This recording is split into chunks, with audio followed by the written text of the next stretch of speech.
Hey guys, WWE Contours is here, and this is welcome back to the weekly review. Sorry that I have not been making that much weekly reviews because I did each week after week I did a little bit of a break and I wasn't feeling really good. So anyway, it's wanted to bring back the weekly review anyway, and introduced with the Raw 27th of May 2013, and for Friday night SmackDown it will be 31st. I think it's the 31st. No, the 1st of June. Yeah, I believe it's the 1st of June.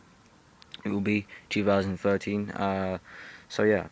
Anyway, we'll start off with Raw, 27th of May. Basically what happens, John Cena cuts promo on Ryback for their ambulance match at Payback. And the big news is that I believe that it's been changed, and well, it's going on to the segment with John Cena saying that about the last man standing match that they had and ended in a draw, and he said that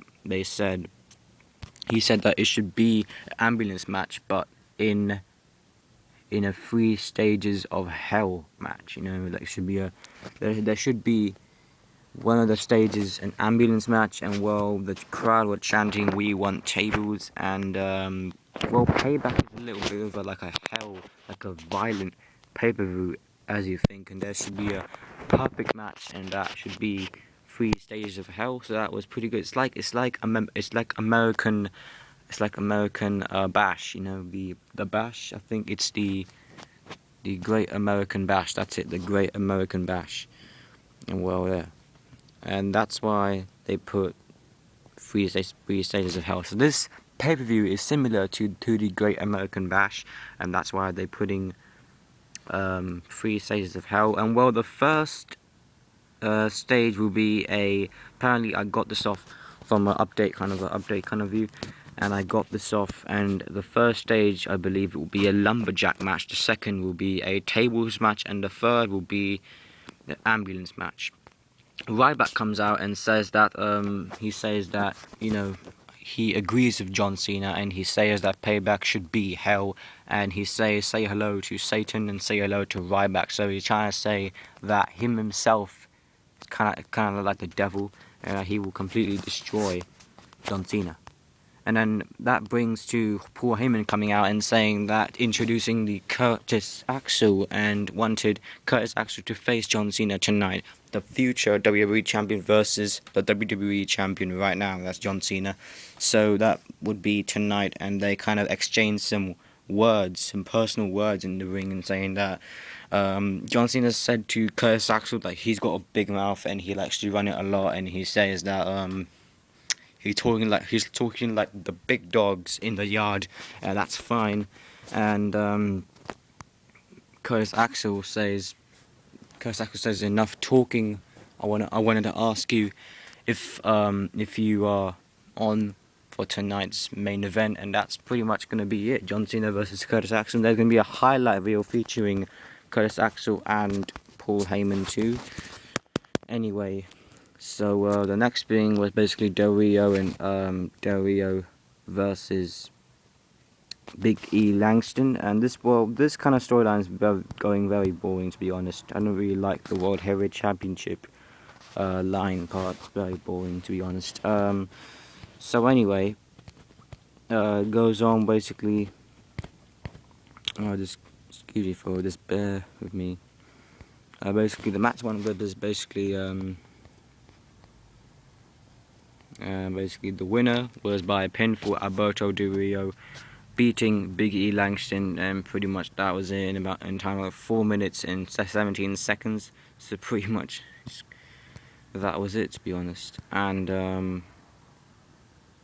pretty much it was like a rematch kind of a clause, because they had a match at SmackDown, I think last week, Raw 2. But yeah, that was pretty boring match, to be honest. Kane and Daniel Bryan were pretty, Daniel Bryan looked like he was turning heel, to be honest. But basically it was all bad.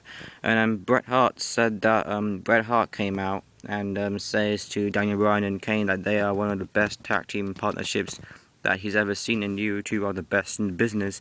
And then Bryan says, "Wow, thanks." And then questioned that he was the smaller guy in the Hart Foundation. Did anyone think that he was the weak link?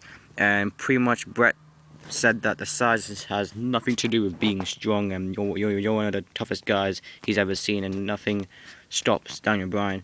And pretty much Bret leaves and gives him some good advice, and pretty much that was some good advice. Dean Ambrose versus Kofi Kingston for the United States Championship. Pretty much, I think, yeah, Dean Ambrose beat Kofi Kingston in about 8 minutes. And then for the tag team championships, the Shield they defeated Team Hell No, and yeah, it was just defeated him. And then Ambrose comes down to the ring, and then Shield celebrate again. And then Triple H there was an update for Triple H, and there was no additional injuries. Just said that he'll be cleared to be back next week. So probably Triple H will be making an appearance next week. And then The Miz for the highlight reel, this is what happens. Paul Heyman, basically, the Miz. Wait, what am I talking about? The Miz. Sorry, I kind of get confused with the Miz and Chris Jericho shows, because yeah, basically, the special guest referee, Wade Barrett versus Fandango, with special guest referee, the Miz. The winner was Fandango with 1 minute, just about 1 minute 45 seconds. And then actually, Shawn Michaels comes out. Actually, I mean, John Cena is backstage preparing for his match against Curtis Axel, and then Shawn Michaels comes out and says that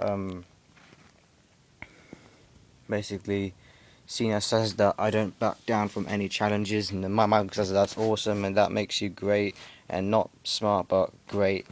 And then he says that basically the same thing with Triple H. And then John Cena says that I learned that from watching someone else, you. And John Cena leaves, and then Michael looks pretty annoyed. And this kind of looks a little bit like a little bit of disrespecting to Shawn Michaels. But yeah, that was pretty much of the whole thing. It gets very boring with the 6-man tag team matches with the Great Khali, Zack Ryder, and those people who are really going nowhere in this company. The highlight reel with Chris Jericho and Paul Heyman, well, it's what happens. It was pretty good, actually. It was pretty good. I like this confrontation. Basically, Jericho asks Paul Heyman that where is your other guy, Brock Lesnar. Paul Heyman thought that he was talking about Brock Lesnar, and then he says the other guy, and Jericho asks where is CM Punk. And then, basically, what happens is that Punk has been absent, and then the last time he was on, this is what he said, that a clip was shown about last month, and that CM Punk walked out of the arena and left the show, and then he says that CM Punk cannot be the best in the world if he is not in this business right now, and then Jericho goes ahead and says he's the best in the world, and then Jericho says blah blah blah, and he says where is CM Punk, and well, that's what he says, is that he cannot think himself as the best in the world, CM Punk, but Jericho can, because he is in that place, and he says that he is the best in the world at what he does, and he challenges CM Punk to a match at the WWE Payback in Chicago, and then Paul Heyman accepts, and well, that's what has happened. So this is going to be a good storyline, to be honest. This is going to be a good storyline. And pretty much CM Punk will be making his return to WWE Payback after all. Well, the main event, actually, you know what, it was not the main event. The tag match, Randy Orton and Sheamus defeated Rhodes Scholars, and pretty much that was it. In about 15 minutes, so it was a pretty long match, but it was a good back and forth match. John Cena versus Curtis Axel. This was a pretty fine match with the performances of Curtis Axel. Actually, it was pretty good. Curtis Axel, by count out, Curtis Axel beat John Cena by count out in about 12 minutes, and then Cena opens the back of the ambulance and no one's inside, but Ryback comes out of nowhere and attacks John Cena from behind, and he throws John Cena onto the stage and waits for him to get up, and tries to spear John Cena through the wall, but then Cena avoids it, and then Cena grabs Ryback and goes for the attitude adjustment, but then Ryback shoves Cena off and pretty much retreats, and then Curtis Axel celebrates in the ring as the show comes to an end. And that was Raw. It was a pretty good Raw. I like the post show as well. The SmackDown, no, not the SmackDown. I mean the Bret Hart Appreciation Night. So it was good. But yeah, they need to do a little bit of improvement with the guys that are not doing anything, like Great Khali and everybody else. They're just sitting around. They kind of look like joke, you know. They're kind of like fooling around, doing nothing. They look like fools. So anyway, SmackDown was a pretty fine, decent show. Basically, tonight all the people, all the members of the Shield will be competing, and Dean Ambrose in a squash match completely. I think basically what happened is that Kane defeated Seth Rollins, and after the match, an upset Daniel Bryan confronted Kane, and then they pushed and shoved for a bit, and then Kane just walked away. This kind of looks like a little bit of breakup between the two of the Team Hell No, and then Roman Reigns defeated Daniel Bryan by DQ when Kane punched Roman Reigns, and that took place after with no intros. And then basically Ryback pinned Kofi Kingston, and then after the match he pulled a table out from the ring and then powerbombed Kofi through it. And then Biggie Langston pinned Alberto Del Rio and pretty much beat him.